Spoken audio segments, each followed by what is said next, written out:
Welcome to Inspiration Rising. I'm your host, David Trotter, and we're here to inspire you to rise up in your life, love, and leadership. Well, I'm excited to let you know that I've written a book just for you. It's called Empowered to Rise: The Secret to Embracing Your True Identity, Uncovering Your Superpowers, and Bringing Your Inspiration to the World. Through all my work with women and the men who support them, I am struck by how many people feel disempowered on a daily basis. And much of that lack of confidence seems to stem from three places. If you have not embraced your true identity, if you haven't uncovered your superpowers, and if you are not bringing your inspiration to the world, my guess is that you don't have a strong sense of empowerment in your life. And that's why I wrote Empowered to Rise. I want to remind you that you are already empowered, but you must be intentional about harnessing it. I've already asked you and the members of the Inspiration Rising Insiders Facebook group to pick the name of the book. You voted and made the final choice. Plus, you also chose the book cover design based on a number of options that I threw out there on 2 different occasions. And you voted on the length of the book, which you said you wanted to be around 150 pages or less. A quick read. Well, now I want to invite you to be part of the book launch team. At the time of this recording, I have 59 people who have signed up so far, and my goal is to have over 100. If you sign up at insporising.com/launch team, that's insporising.com/launch team, you'll have the opportunity to read the manuscript before anyone else. In fact, I'll email you a PDF on Friday, February 14th, 2020. And then, even though it's not required, I want to welcome you to submit feedback by Friday, February 21st. I'll have an online form that asks you some simple questions because I want to invite your feedback in order to make the book even better. You'll receive a free physical copy of the book mailed to you in the month of March. I would invite you then to post a review on Amazon, which you can do even if you didn't purchase the book on that website. And ultimately, I would be honored to have you help spread the word of this life-changing message through social media. You can sign up online right now at insporising.com/launch team. And if you're listening after February 2020, you can simply find the book on Amazon.com by searching for Empowered to Rise by David Trotter. Well, today I want to give you a taste of the book by reading you a portion of Chapter 1. Chapter 1, I am inspired. My life has been inspired from the moment of conception. Have you ever marveled at the fact that you even exist? What are the odds of you being conceived by your parents and being born into this world? Well, Dr. Ali Benazir actually attempts to quantify the probability by calculating a number of simple factors that produce extraordinary results. Well, first of all, what's the probability of your dad meeting your mom? Dr. Benazir estimates 1 in 20,000. What's the likelihood of them staying together long enough to have kids? Well, through some fancy math, he estimates 1 in 2,000. The combined probability is 1 in 40 million. Now let's take the sperm and egg into account. Quoting Dr. Benazir, you are the result of the fusion of one particular egg with one particular sperm. Each sperm and each egg is genetically unique because of the process of meiosis. A fertile woman has 100,000 viable eggs on average. A man will produce about 12 trillion sperm over the course of his reproductive lifetime. Let's say a third of those, 4 trillion, are relevant to our calculation, since the sperm created after your mom hits menopause don't count. So the probability of that one sperm with half your name on it hitting that one egg with the other half of your name on it is 1 in 400 quadrillion. There you go. The chances of you existing are 1 in 400 quadrillion. Now, I know you math nerds out there are thinking, well, that's not exactly correct. Okay, sure. We can't prove all the numbers. That's why it's called probability. But you get the point. The odds that you exist at all are basically zero. You are truly a miracle. From the moment of your conception, your life has been inspired. Okay, hold off on visualizing the conception part. Let's fast forward to the delivery room. When was the last time you actually took a moment to contemplate the very moment you entered the world? Even though you don't remember the actual day or the precise moment, envision your mom laying there in the hospital bed. You've seen photos of her when she was younger, before she earned all those gray hairs from the stress of worrying about you. Well, can you see her face? Perhaps her mother or a close friend is at her side. Maybe your father is in the room. Can you see the anticipation in their eyes? They were so excited to meet you and probably a bit nervous about your arrival. Will everything be okay? Will you have all 10 fingers and 10 toes? Well, can you see your mom grimacing in pain with each contraction? Do you hear the voices reassuring her? And as you make your entrance into the world, do you see the look of love on your mother's face? Can you hear your family cheer with excitement as they learn of your arrival? If you've given birth, if you've watched a child being born, if you've held a newborn baby, if you've looked into the eyes of a young child, you know the absolute miracle of life.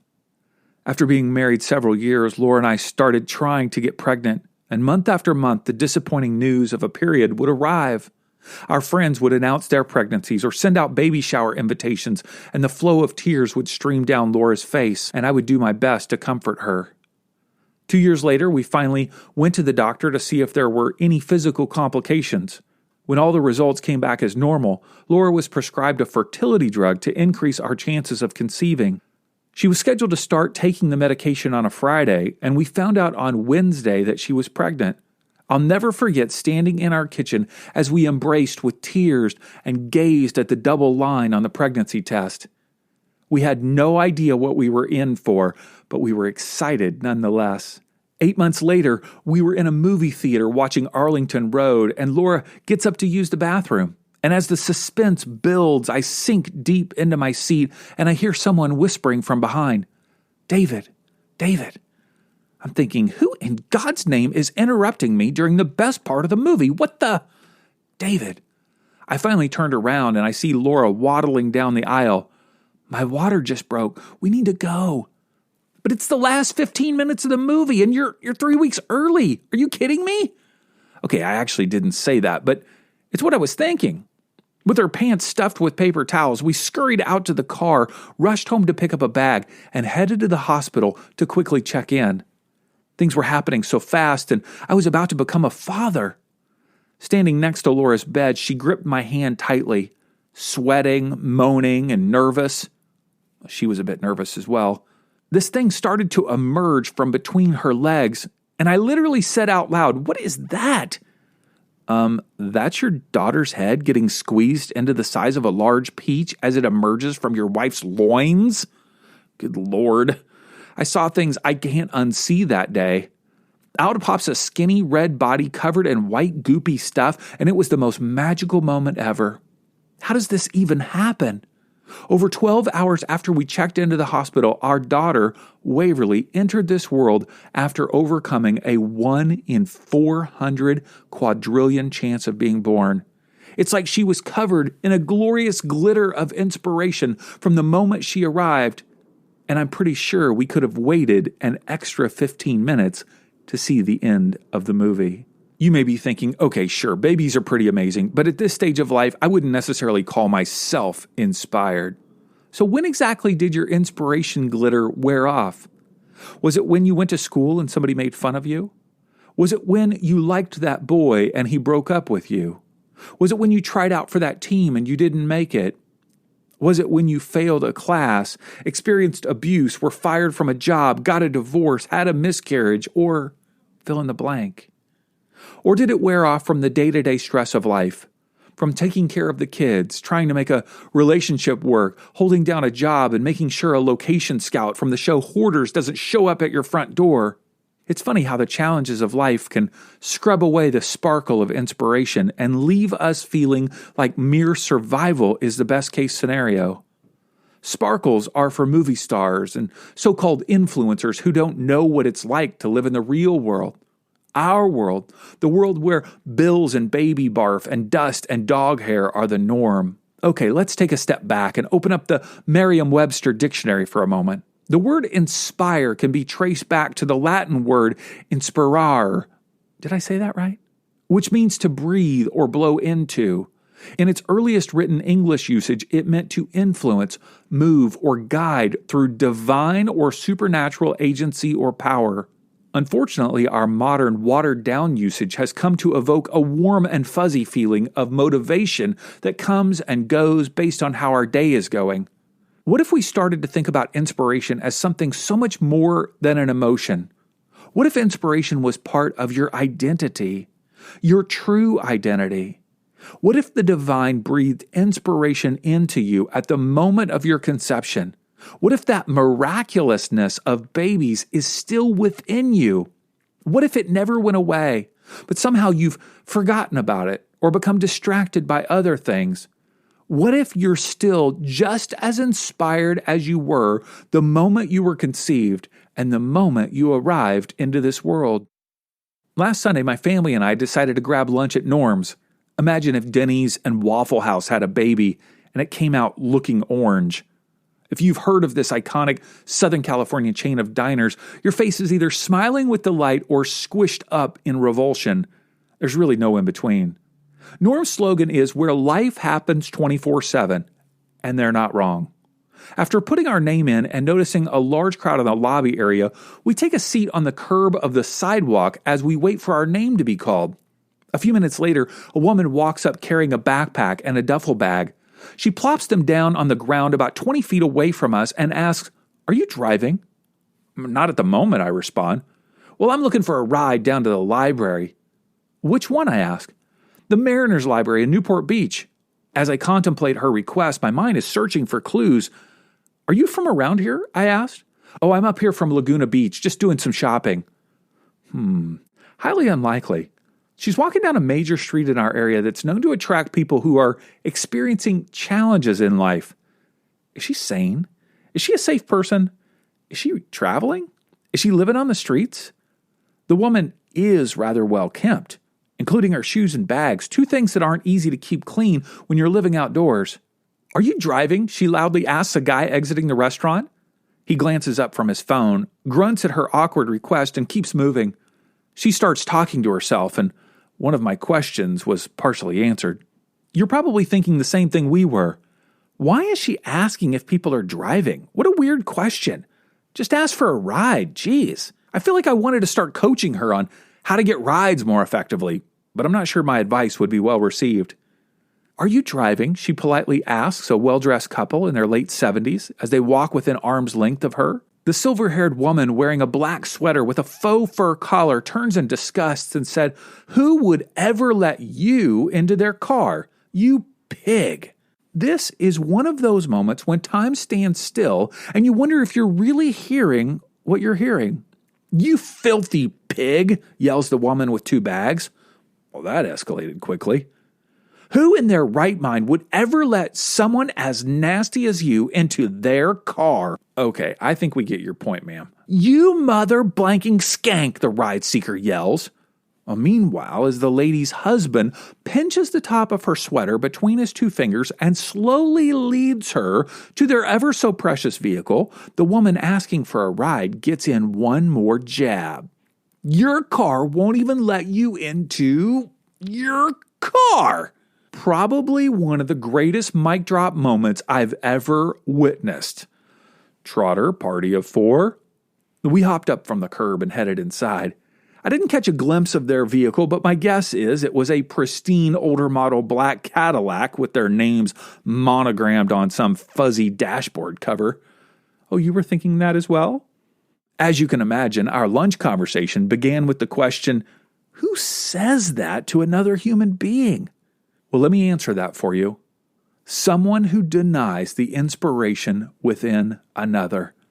When we choose to think less of someone based on their circumstances in life, gender, sexual preference, nationality, ethnicity, skin color, religion, education, or socioeconomic status. We have denied their true identity as one who is inspired. I believe the inherent value of every human being is based on the fact that the divine has breathed life into them. Each and every person is inspired, and that inspiration doesn't rub off or evaporate no matter what they experience or don't experience. And that includes you too. If you've failed to live up to your parents' expectations or your own, if you've been married and divorced or not married at all, if you've lost a child or haven't been able to conceive one, if you've been fired from a job or can't seem to land one at all, if you've had to drive a clunker car or can't even afford one, if you've walked away from your religion or never even believed, you are still inspired. No matter what has happened in your life, good, bad, or ugly, you will always be inspired because it's your true identity. Your true identity is something that never changes because it is rooted in the fact that you were breathed into life by the divine.